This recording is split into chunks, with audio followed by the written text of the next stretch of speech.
Semanario Local presenta Contrarreloj, una entrevista virtual.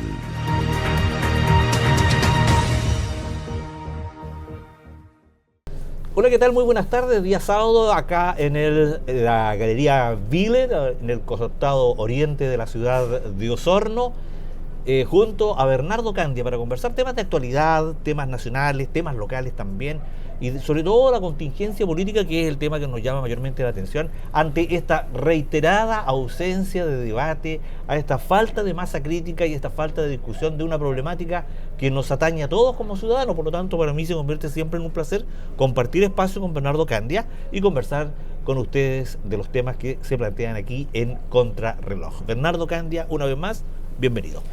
Hola Claudio, buenas tardes, y a todas las personas que nos ven y nos escuchan, que es importante porque al final de cuentas generar, como tú dices, masa crítica en la ciudadanía, creo que es una de las tareas que tiene que tener cualquier persona que se preocupe de lo que sucede en su ciudad, en su país y en el contexto regional, como también a nivel internacional, de tal forma de que las personas hoy día deberían tener todos estos elementos de juicio que les permita hacerse una idea lo más certera a lo que está sucediendo en el mundo.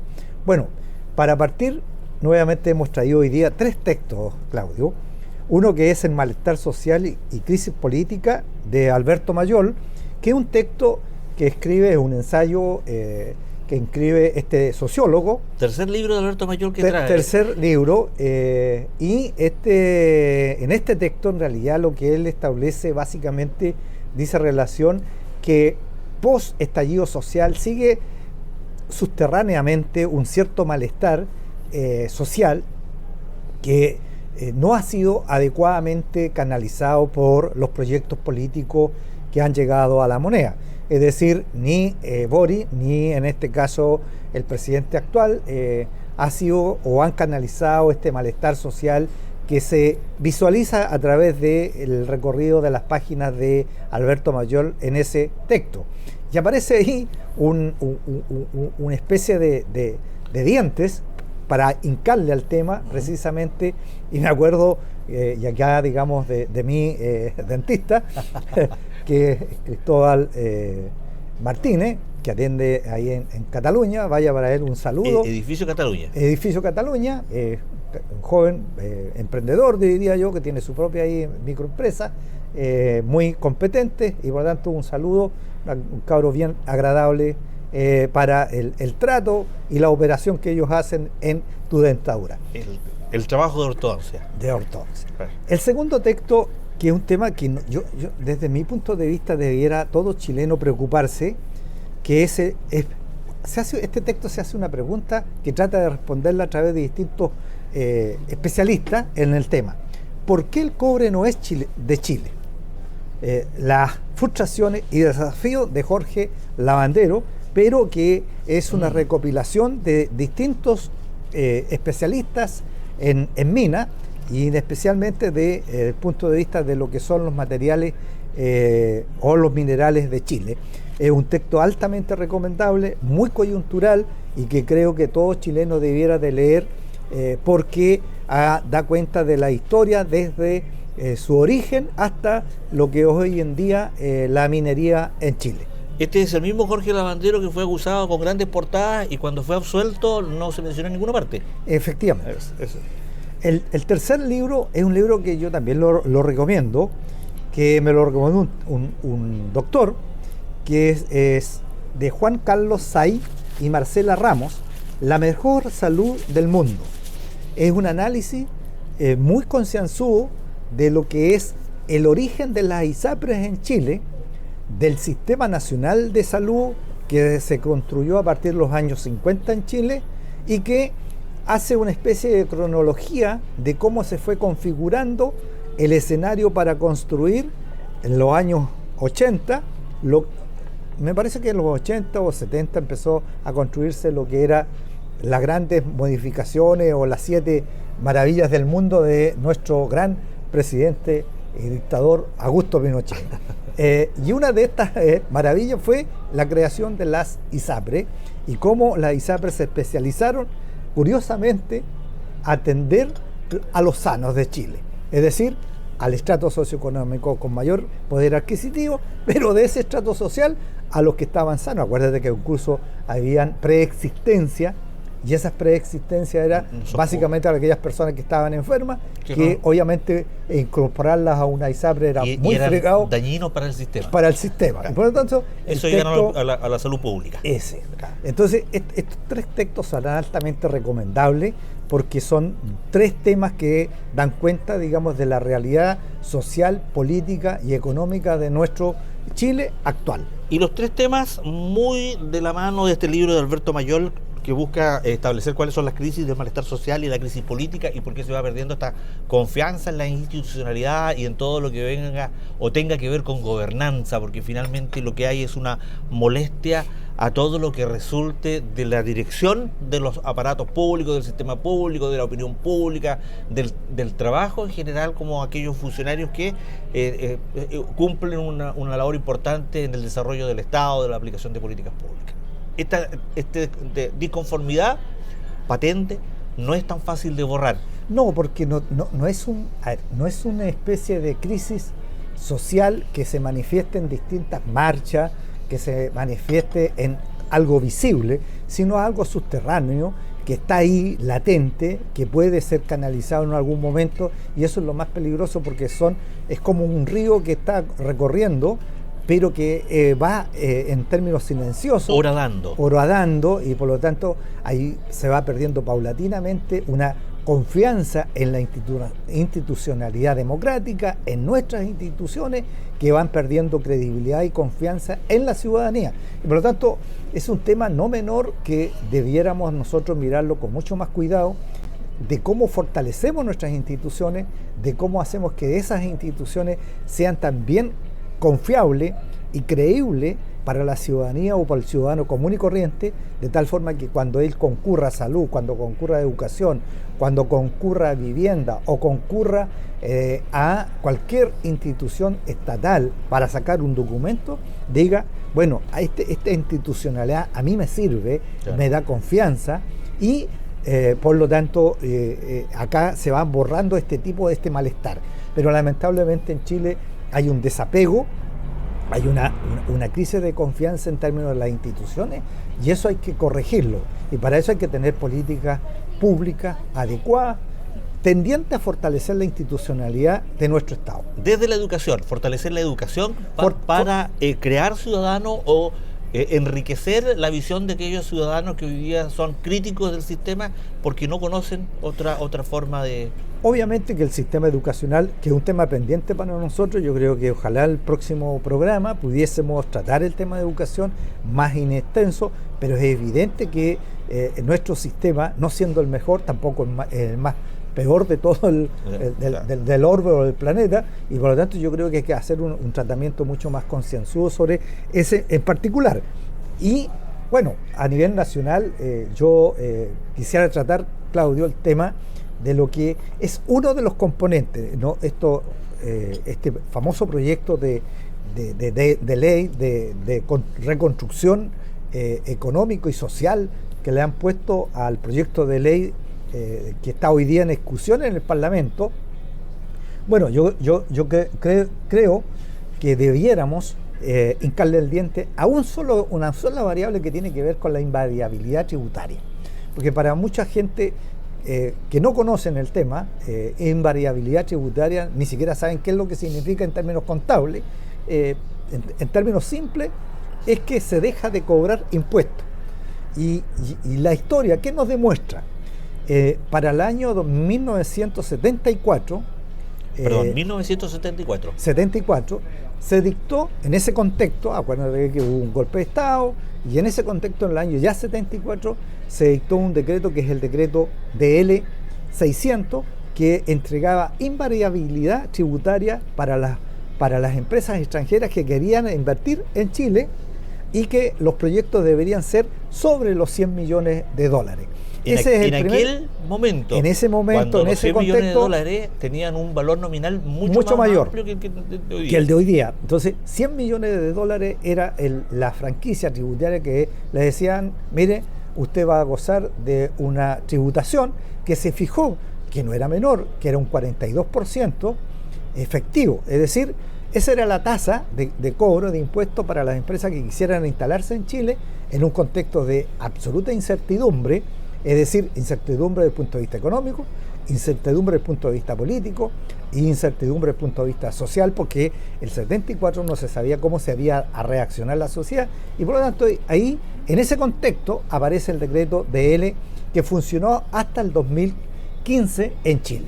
Es decir, una franquicia tributaria para captar inversión de extranjeros. Eso funcionó, y cuando ya el país tuvo una institucionalidad robusta, madura, se eliminó el 2015. Cuando las cartas de credenciales de la economía chilena daban garantía de que efectivamente se podía seguir. Y que nuestra institucionalidad era una institucionalidad confiable, responsable y creíble. Es decir, lo que denominan las reglas del juego estaban claritas. 2015, ¿quién comentaba? 2015 estaba la presidenta Michelle Bachelet, pero esto mira, y esto es lo importante, esto fue un consenso, fue transversalmente aprobado, porque se llegó al convencimiento de que efectivamente no era necesario esta invariabilidad tributaria que se había pensado para un contexto absolutamente distinto de incertidumbre, y que se había fijado mínimo 100 millones de dólares y con un plazo entre 10 y 15 años, pero dependía del proyecto y de su valor en particular. La segunda experiencia que uno ve en Latinoamérica es la experiencia de nuestros vecinos recientes. Es decir, el presidente de Argentina actual también generó una invariabilidad tributaria para proyectos extranjeros, pero a diferencia de Chile, él lo estableció en 200 millones de dólares, es decir, pensó un sistema para que los extranjeros invirtieran en Argentina, pero a partir de 200 millones de dólares, y esta invariabilidad tributaria les favorece en la medida que invierten en Argentina con esos montos o desde ahí hacia arriba, y en segundo lugar lo acotaron en el tiempo, es decir, son proyectos que tienen 3 o 4 años de invariabilidad tributaria. Después de eso le pueden cobrar o aumentar los impuestos. Y por lo tanto tú ves, hay dos realidades distintas. La chilena en época, digamos, de un gobierno militar, con una dictadura, y el gobierno de Milei, hoy día con una invariabilidad tributaria que va en esos rangos, es decir, 200 millones de dólares, y de 3 a 4 años de invariabilidad tributaria, es decir, que no se les puede cobrar más impuestos de lo que establece el acuerdo.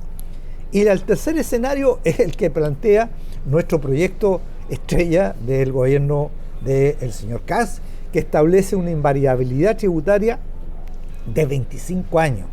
Es decir, en 25 años tú no le puedes cobrar a esas empresas que quieran invertir en Chile, y que lo establece en un rango de monto muy pequeño, tanto para inversiones extranjeras como para inversiones locales o nacionales, que son 50 millones de pesos.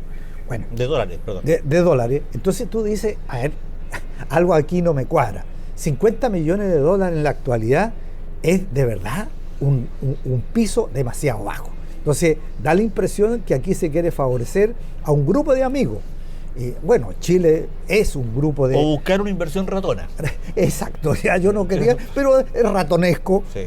La inversión, 50 millones de dólares hoy día en un proyecto minero no se ve. Aquí los proyectos mineros, imagínate, el último que yo tuve conocimiento son 3.500 millones de dólares. Es decir, de esa magnitud estamos hablando en los proyectos mineros en Chile, o a lo más, o lo mínimo, 1.400 millones de dólares. Pero 50 millones no estamos pensando en la minería, estamos pensando en otro tipo de proyectos bastante de menor monto. Y yo creo que ahí es en donde es legítimo preguntarse, bueno, ¿a quién quiero favorecer con la invariabilidad tributaria? ¿A mi grupo de amigos que salimos del mismo colegio y que fuimos a la misma universidad? Generalmente estos son todos de la Católica, o bien, porque al final de cuentas esto no tiene ningún impacto. Y en segundo y en tercer lugar, ya estos tres escenarios tú puedes comparar. Chile ha logrado un récord de inversión en el año 2023, si yo no mal recuerdo, con alrededor de 23.000 o 21.000 millones de dólares sin invariabilidad tributaria. Ese es el tema de fondo. ¿Y por qué para los extranjeros Chile, digamos, es viable, es creíble, es confiable? Porque tiene instituciones sólidas, porque tiene, digamos, una institucionalidad que da garantía del respeto y la confianza. no tenemos ningún conflicto político de magnitud que uno diga que hay una inestabilidad política, como por ejemplo lo tienen los pobres bolivianos hoy día, para comparar, digamos, imágenmente o a través de este simbolismo de imagen, lo que está sucediendo en Bolivia versus lo que sucede en Chile. Nosotros no tenemos eso, tampoco tenemos un problema de inestabilidad económica, tampoco tenemos un problema desde el punto de vista político o social. Entonces, son los elementos que hay que tener en cuenta, y además la evidencia demuestra que no es necesario tener un proyecto de ley que garantice invariabilidad tributaria durante 25 años, que comprometa además a otros gobiernos, porque este gobierno va a durar 4 años, y aquí estamos comprometiendo a lo menos 5 gobiernos, y desde el punto de vista de legal, yo entiendo de que la Constitución eso no lo permite, y por lo tanto hay otro elemento que debería ser discutido. Yo quería plantear este tema, Claudio, porque me parece un tema relevante, hay que discutirlo y hay que analizarlo en profundidad, y ojalá en el Congreso se dé esta discusión. Y para no ser tan negativo, bueno, el proyecto en general son 40 medidas. Hay medidas que no tienen nada que ver con el crecimiento, y otras que sí. 3 que me parecen sensatas de destacar. Una que tiene que ver con la permisología, es decir, de cómo reducir los plazos, acotarlos. Ya tenemos el proyecto de ley que fue aprobado, por lo tanto lo que hay que tener es el reglamento de cómo eso va a tener la bajada, y en segundo lugar de acotar los plazos de los permisos para que eso tenga un impacto real. Yo creo que eso tiene mucho más impacto que la invariabilidad tributaria. Y el otro elemento que me parece importante destacar del proyecto es el subsidio al empleo, es decir, cómo subsidiamos para que empresas generen más empleo, y ahí yo creo que también hay que discutirlo en profundidad y analizarlo. Y tercero, me parece que es importante destacar también dentro de lo que es el proyecto, es la rebaja que se produce de un 27 a un 23. Yo creo que con eso es suficiente para poder, digamos, analizar, y las otras medidas no tienen que ver con el crecimiento. En realidad, la medida de rebajarle a los mayores de 65 los pañales, que es una yo creo que eso es un chiste en realidad de este señor. Tratar de poner un punto social defendido por un partido, claro, que no tiene ninguna trayectoria. Parece una cosa marginal, que no tiene ningún impacto real. Yo creo que es mucho más sensato discutir los temas de fondo, porque mira, la realidad social, demográfica de este país está cambiando. Es decir, ¿cómo vamos a enfrentar todos los problemas que vamos a tener del día de mañana cuando nuestra población, que hoy día se sitúa en un 25 o 26% de acuerdo a las estadísticas del INE, que somos ya adultos mayores? El día de mañana eso va a crecer y vamos a tener más temas que abordar desde el punto de vista de la salud, de la vivienda, incluso de la educación. Entonces, hay otros desafíos que el Estado tiene que abordar y que tiene que estar preparado para poder enfrentarlo, y yo creo que es importante destacar eso de que hay que analizar en mucho más profundidad, y ojalá se produzca una discusión real en el Congreso. Yo absolutamente de acuerdo con usted, creo que es necesaria una discusión que sea seria, con actores válidos y actores serios que vengan a plantear esta situación. Con respecto al tema de la invariabilidad tributaria, el senador Quintana va a presentar un proyecto para analizar la viabilidad con respecto a la extensión de un plazo de 25 años, puesto que sobrepasa la cantidad de gobierno, y en un tribunal constitucional tomará una decisión con respecto a esto.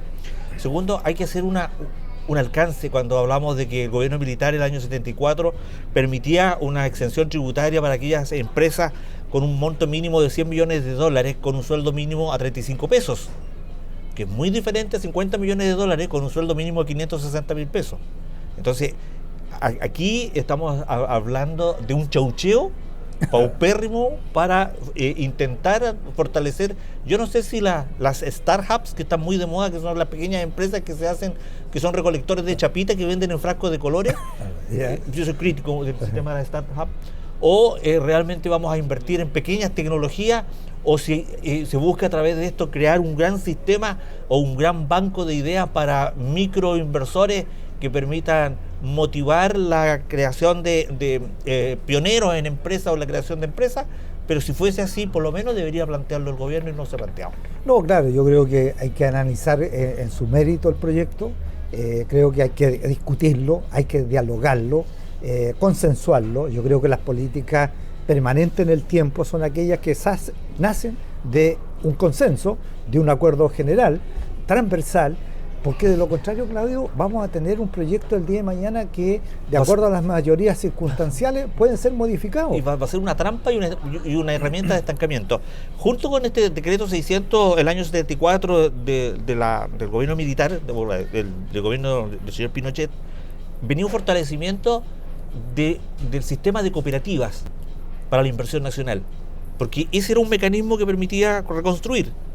Pero acá no estamos hablando de fortalecer cooperativismo, aquí estamos hablando de la concentración del poder o de riqueza en pequeños grupos. Entonces tú empiezas manfrinfleros. Claro, empiezas a visualizar un beneficio para los amigos de los amigos. Claro. Entonces, aquí no necesita Luxi que, de acuerdo a las estadísticas de la última revista que hace una especie de ranking, bueno, la mamá de este señor tenía una fortuna de 60.000 millones de dólares. Y esa fortuna se generó y creció en Chile. Es decir, nosotros ya estamos exportando capital para Brasil y otros países como el Perú, porque no me vengan a decir que los inversionistas en el Perú no son chilenos, no me vengan a decir que buena parte de la empresa de mate, de la producción de celulosa y se fue para Brasil porque es rentable, pues, y aquí ya hicieron capital. Por lo tanto, también hay que pensar en el país y decir, bueno, ¿cómo ayudamos a nuestro país ya que ellos nos ayudó tanto? Entonces, yo creo que este proyecto de ley hay que analizarlo en profundidad, hay que tratar de llegar a acuerdo y no tratar de pasar de máquina comprando algún votito loco que hay en el Congreso, porque en esto, mira, lo que uno observa, de repente un diputado, yo voy a votar para que se legisle. Y uno miraba al diputado, no lo quiero nombrar, pero está más al sur de acá. Dígalo, al Inco. Ya, uno dice, este se ha transformado en una especie de pyme. Negocia y negocia, parece como Parisi. Claro, pero mira, por último el Parisi es con pañales. Este no. Este es sin pañales. Este sin pañales. La cagada completa. Disculpe el vocabulario. Pero efectivamente uno que dice, bueno, si hay el pirquineo de voto, va a funcionar. Bueno, yo creo que hay que llamar a la sensatez a los senadores para que pongan cordura en este tema que es tan importante para el país, porque al final de cuentas lo que uno tiene que establecer el bien común. Y el bien común yo no lo veo en este proyecto. Yo creo que aquí no hay garantía de que se genere más crecimiento y más inversión, porque la evidencia demuestra lo contrario. O sea, hoy día no se está tomando en cuenta la invariabilidad tributaria, y menos con estos montos de 50 millones de pesos. Ahora, yo sí rescato de lo dicho por Alinco en relación a que los responsables de esta situación hoy día que despierta tanta crítica ha sido el mismo sector de la izquierda, la centroizquierda y la ultraizquierda, que generaron las condiciones para que hoy día el nivel del debate haya bajado a los extremos que ha bajado. Entonces, en eso sí Alinco tiene razón, en la falta de autocrítica y en la responsabilidad que le corresponden a los que más hoy reclaman con respecto a las medidas que están de casa. Para que exista una pelea en un matrimonio se necesitan dos. No, efectivamente, yo creo que falta otro análisis de ver las responsabilidades que hubieron políticas de parte de los que gobernaron durante 4 años post estallido social, y yo creo que ahí también hay otro tema que nosotros tenemos pendiente de tratar de buscar cuáles fueron las causas y por qué, digamos, la izquierda en este país le ha entregado a la derecha, y hoy día a la extrema derecha, 3 veces el gobierno. Esa es la verdad histórica. Ahora, yo quiero decir también una situación que me incomoda o me genera algún cierto de ruido, es que frente a la cifra de desempleo femenino en Chile, que están por el 7%, 9% o 13%, creo que fue la cifra que leí, se vuelve a retomar el proyecto de la Sala Cuna Universal como una forma de brindar los espacios para que la mujer pueda volver a trabajar y generar más dinamismo en la economía. ¿En qué parte de una política de derecha puede considerarse el debilitar la familia y colocar a la mujer a trabajar?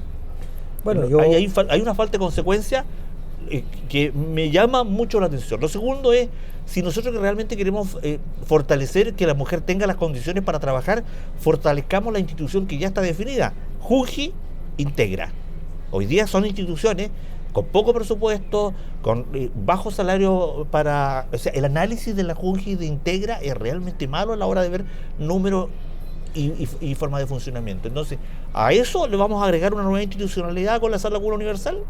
Bueno, yo espero de que todos estos temas que tú has enunciado en términos de lo que es cobertura en sala cuna y en o educación parvularia, bueno, yo creo que son dos temas que hay que fortalecer, de tal forma que efectivamente el día de mañana eso tenga una repercusión en un mejor sistema de educación, porque está comprobado, ya archicomprobado, que a temprana edad tú tienes más estímulos niños, más posibilidades de desarrollar su conexión interneuronal, y de tal forma de que esa persona está mejor preparada para poder enfrentar lo que son los aprendizajes de mayor complejidad. Eso Chile no lo ha abordado con seriedad y responsabilidad. Y menos cuando se considera hoy día en los jardines infantiles una técnico para cuidar 25 niños. O sea, no existe ninguna posibilidad de sacar algo firme de un trabajo, de un sobretrabajo para una funcionaria. Claro, es cuando tú vas viendo de que las prioridades no son esas. Claro. Por lo tanto, uno ve acá guiños hacia ciertos sectores que quieren emprender. Claro, y acá tú lo que ves es que el foco, a lo menos de este gobierno, lo que uno visualiza no está en esos temas. Y por lo tanto aquí el tema único, y pareciera ser que es el económico, que es importante, relevante, pero no es el único tema que tenemos que abordar como país. Y yo creo que uno debería también ir construyendo una propuesta mucho más profunda, de que convoque al conjunto de los ciudadanos, porque ¿cuál es mi problema? Ese libro de Mayol algo dice que tiene que ver con la ausencia de un proyecto país. Chile perdió el norte en el sentido de que en algún momento de su historia, post dictadura, los gobiernos de la concertación, ¿por qué fueron tan exitosos? Básicamente porque de alguna forma había un proyecto país en donde tú sabías lo que había que hacer en relaciones internacionales, es decir, había que reinsertar al país en un mundo globalizado. Tú sabías lo que tenías que hacer. Prepararnos para la economía del futuro. Claro, lo que tenías que hacer, por ejemplo, con los grandes tratados de libre comercio. Sin esos tratados de libre comercio, hoy día Chile tendría un nivel de exportación bastante paupérrimo. En cambio, eso le dio una salida. Y el tercero, el tema central de cómo superábamos la pobreza. Era otro tema. Hoy día, estos gobiernos, tanto el de Boric como de la palabra pobreza ha desaparecido, su léxico no está. Y hoy día tenemos 3.450.000 personas bajo los niveles de pobreza. Y por lo tanto tú no encuentras ninguna respuesta a esa magnitud. Y yo veo, por ejemplo, con mucha preocupación este grupo de niños, de jóvenes, entre 15 y 18 años o 20 años, que hoy día salen a delinquir en Santiago. Este mismo caso del atentado o el portonazo, eran puros cabros chicos, hasta un cabro de 11 años. Entonces la pregunta que se hace, ¿qué está haciendo la institucionalidad estatal para poder captar esos niños, darle una solución, darle una vía y no tirarlos a la delincuencia? Yo creo que ahí hay un temazo. Mira, si tú analizas qué es lo que está haciendo el gobierno regional para los jóvenes, ¿qué hace las municipalidades para los jóvenes? ¿Cómo le están resolviendo? Ni siquiera veo un programa que fomente el deporte. Esta municipalidad de Osorno no tiene nada más que atender un clientelismo ya establecido de los clubes que están ahí. Pero ¿qué hago con ese grupo etario de jóvenes que no tienen ninguna otra alternativa que más que andar vagando en las calles sin hacer nada? Es decir, ni estudian ni trabajan. Ahí hay un trabajo profundo que hacer por parte de las institucionalidades nacionales, subnacionales y locales. Así es. Falta para sentarse a conversar y a discutir estos temas, pero con altura de mira, no pensando en que se va a defender una opción política o que es el error que cometieron muchos de los partidarios de José Antonio Caz hoy día al mantener una posición de defensa permanente de Cedini y de la ministra Steiner de seguridad, cuando finalmente es el propio gobierno que decide retirarlas y sacarlas, no ante la presión de nadie, sino ante la seguidilla de errores que se cometieron. ¿Y dónde queda el respaldo que tenían esos seguidores de José Antonio Caz? Yo he visto estupideces muy grande en mi vida, pero nunca había escuchado una estupidez más grande de un video que circula del programa, de un programa que en lo personal yo siempre he sido un crítico, que es el de este personaje Sin Filtro. Ya. Aparece una niña joven de un apellido rancio defendiendo a la ministra Sardini y a la ministra Stanger, que habían sido expulsadas o removidas porque habían hecho la pega tan bien que el presidente Carla había destituido. Entonces uno dice, cuando escuchas esos niveles de análisis, dice, echaron a estas dos mujeres de los ministerios porque lo hicieron bien. O sea, mira, a mí me llamó la atención escucharlo, porque de verdad a ti no te echan ni te cesan en tu cargo porque lo hiciste bien. Exacto. Es como la lógica, y no es que sea una especie de premio que te hayan cesado en tus cargos porque lo hiciste bien. Y habría que preguntarse por qué no han sido convocados, por ejemplo, las voceras que tuvo Sebastián Piñero en su oportunidad, que lo hacían muy bien a pesar de todas las críticas. Lo hacían bien y podían sostener una comunicación fluida con los medios de comunicación y a nivel nacional. Entonces, hay todos los días muchas tareas por abordar y analizar, y nos faltaría espacio acá. Sí. Y auspiciadores. Muchas gracias por haber estado con nosotros, Bernardo. Muchas gracias por compartir el espacio con usted. 3 libros interesantes que nosotros hoy día, a través de Bernardo Candia, pudimos compartir con ustedes para que ustedes puedan buscarlos. Un saludo al doctor Cristóbal Martínez. Cristóbal Martínez también, por ser parte de la audiencia que sigue este programa, y un saludo también a la comunidad por ser parte de este conversatorio que pretende acercar a ustedes temas que son de carácter nacional, porque no solamente podemos hablar de lo que ocurre en la comuna, sino también en el país, y materia gris existe. Gracias por estar con nosotros.